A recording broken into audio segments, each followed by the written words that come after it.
Okay guys, today we'll be doing 3.9 product rule. Let's get started.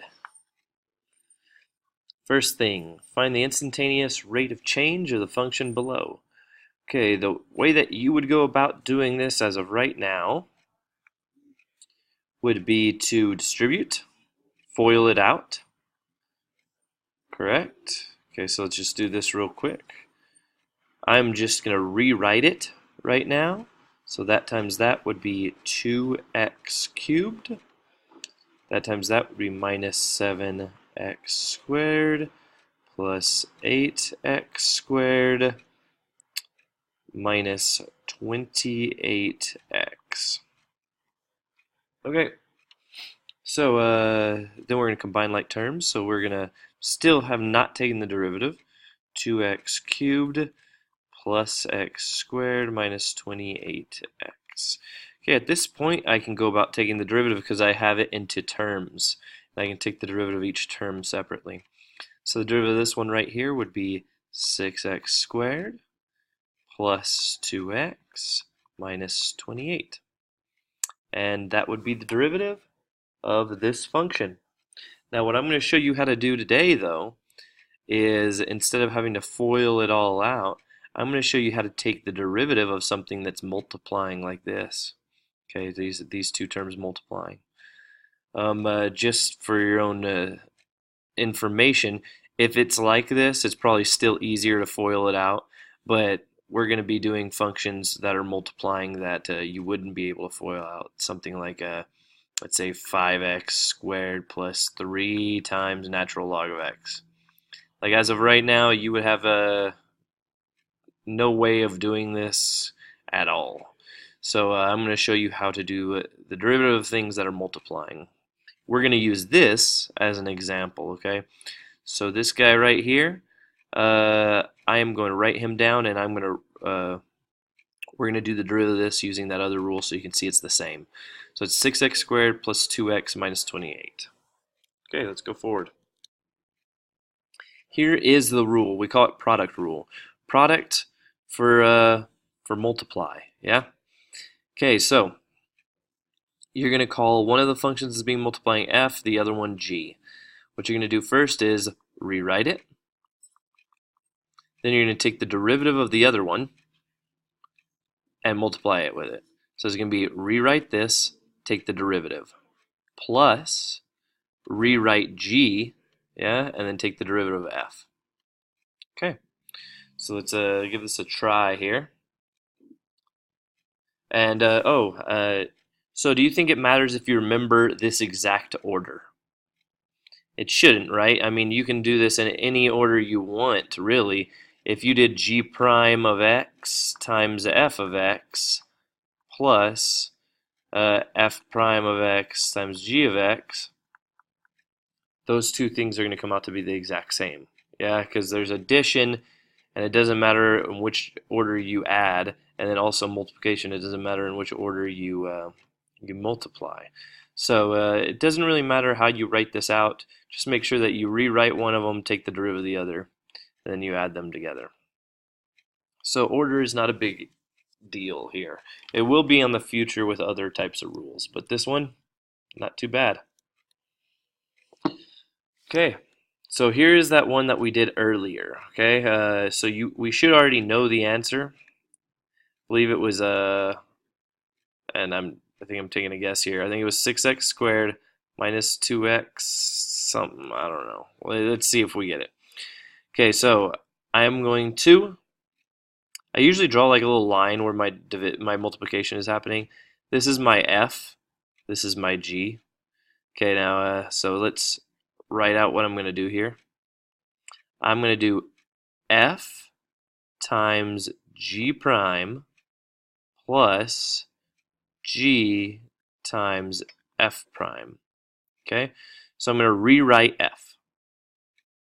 It'll be x squared plus 4x.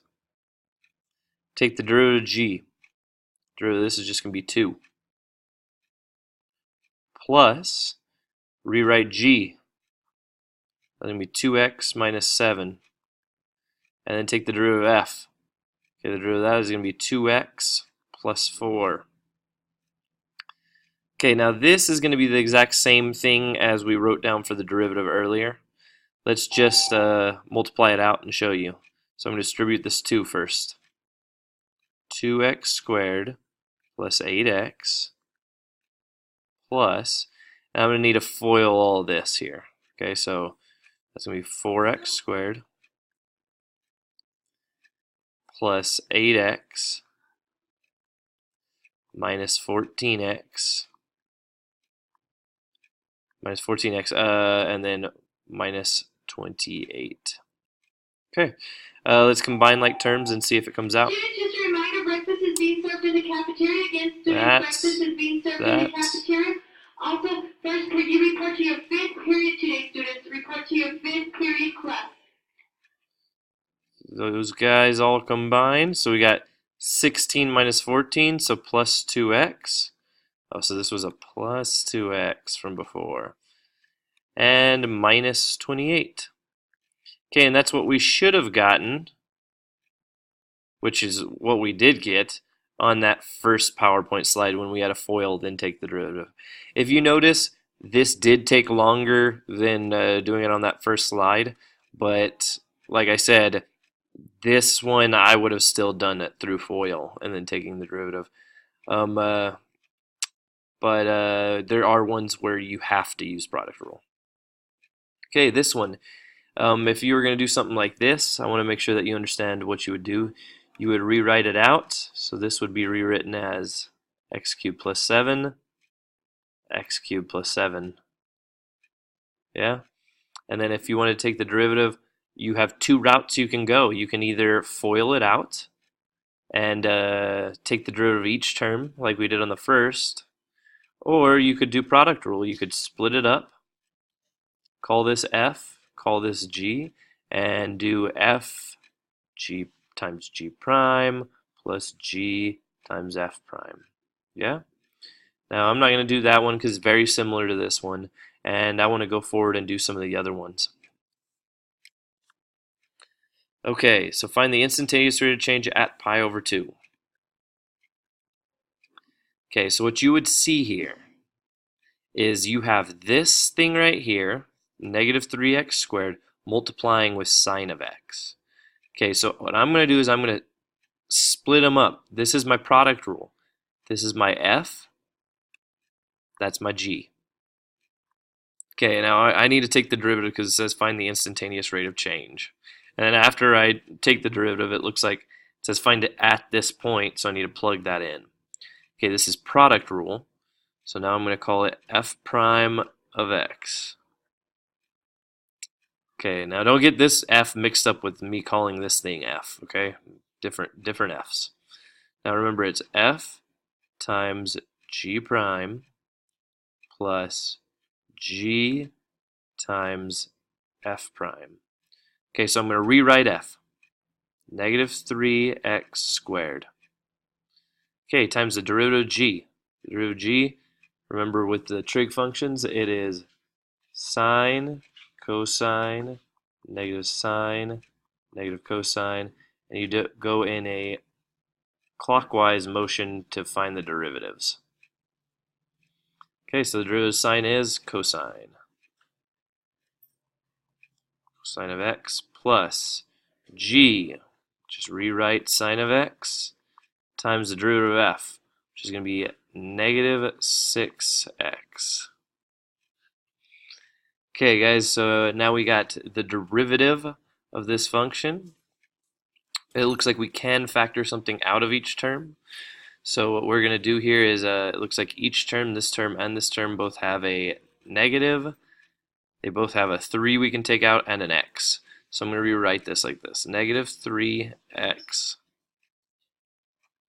Okay, what we would have left in here is an x cosine of x. That's all that would be left on that first term. On the next term, all you would have left is a 2 sine of x. Okay. That is a complete factored and a form of the derivative. Now what we need to do is plug in pi over 2. So let's do f prime of pi over 2. So we're going to have negative 3 times pi over 2 times, I'll put brackets for this parentheses I had right here to keep myself a little organized. Okay, pi over 2 cosine of pi over 2 plus 2 sine of pi over 2. And now we just need to multiply all this out. Let's rewrite this here, negative 3 pi over 2. That's what multiplying that with that would be. Brackets. Okay, I'm just going to write pi over 2. And remember, with cosine, you write times square root over 2 plus 2. I'm going to make it a fraction because I'm going to multiply it with this, which is going to be square root over 2. Okay, pi over 2. That's putting your thumb down, which leaves you with 0 cosines. And so if it's a 0, it doesn't matter if it's positive or negative. Sine pi over 2, you put down your thumb, that leaves you with a 4 right here. And it's in the first quadrant, so sine is positive. Everything is positive in the first quadrant. So let's work this out here. This looks like this is going to be 1. Square root of 4 over 2 cancels to be 1. So this whole term right here is 2. This is all 0, because all multiplying with that 0. So all we have in this is 2. This whole inside is 2. So we got negative 3 pi over 2 times 2. Well, the 2's cancel, leaving me with negative 3 pi. And that is the slope, or the instantaneous rate of change, or the derivative of this function right here at this value, pi over 2. Okay, I believe I got one more example here. I think I might have 2. Okay.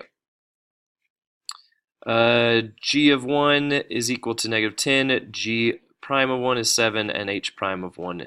Find h prime of 1. Okay, so first thing is we're going to have to take the derivative of h. So h prime of x. Now if you notice here, I have this term right here is product rule. There's my line. This is going to be my f function. This will be my g function. And this right here is just one term. You already know that you should know the derivative of 5x. That's just going to be 5. Okay, so I'm going to do what I've been doing. F times g prime plus g times f prime. Okay, this is going to be just this thing in brackets, and I'll even put it in brackets to keep organization. Okay, f, just rewrite it. Natural log of x times g prime. Okay, remember the derivative of this is just g prime. It's an easy one. Plus, rewrite g, which is just g, times the derivative of this. Remember, that's going to be, you should just have this memorized, but it's the derivative of the inside over the inside, so this will just be 1 over x. I'm ending my brackets here because that's everything in the product rule. Then plus the derivative of this is just 5. Notice we did term by term. We did the derivative of this product rule term first, then we did the derivative of this 5x next. Okay, now we're going to do this h prime at 1. So let's plug 1 into all the x values here. Natural log of 1 times g prime of 1 plus g of 1 times 1 over 1 plus 5. Also remember to report to your 5th period Okay. class. Students report to your 5th period Natural class. log of 1 is 0. So this is 0 times this, so it doesn't matter what this is, because it's all going to cancel out. G of 1 is negative 10. It's right here. So inside of here we got negative 10 times 1, which just leaves us with negative 10 plus 5, which is just going to give us a value of negative 5. Okay, that's the slope of the function h at the value 1. We got one more example here. This is a new type of question they think they're going to start asking on the AP exam. They're going to give you a graph of 2 functions, g and f, and they're going to ask you to find the derivative at some point, okay? So we need to find the derivative of this. You should notice that it is product rule. This is being my f, this is being my g. So let's take the derivative first. So remember, it's just rewrite it. Take the derivative of the other one times 2g prime, remember the coefficient stays with it, plus rewrite that one to g of x times take the derivative of the other one, f prime of x. Okay, so that is the derivative of this. Now I want the derivative at 0. So let's do y prime of 0. So we're going to do f of 0 times 2g prime of 0 plus 2g of 0 times f prime of 0. F of 0. That's this function right here. And at 0 it has a y value of 2.5. 2.5 times 2g prime of 0. That's the slope of g. Okay, the slope of this function is 2. It's rise over run. So 2 over 1 times 2 over 1 if you want to do it like that. Plus 2 times g of 0. Well, the y value is 0. So I don't even need to figure out what f prime of 0 is, but that's the slope at it. So if you want to check it, it would just be a -0.5. And all this cancels out because multiplying with 0. And we got, I'm going to write this 2 over 5 as 3 over 2 times 2 over 1 times 2 over 1. Oops. That's supposed to be a 2 over 1. Okay, so we just multiply across. Well, we can cancel out these 2's here. Just 3 times 2 is 6. And that's the slope of this function y at 0.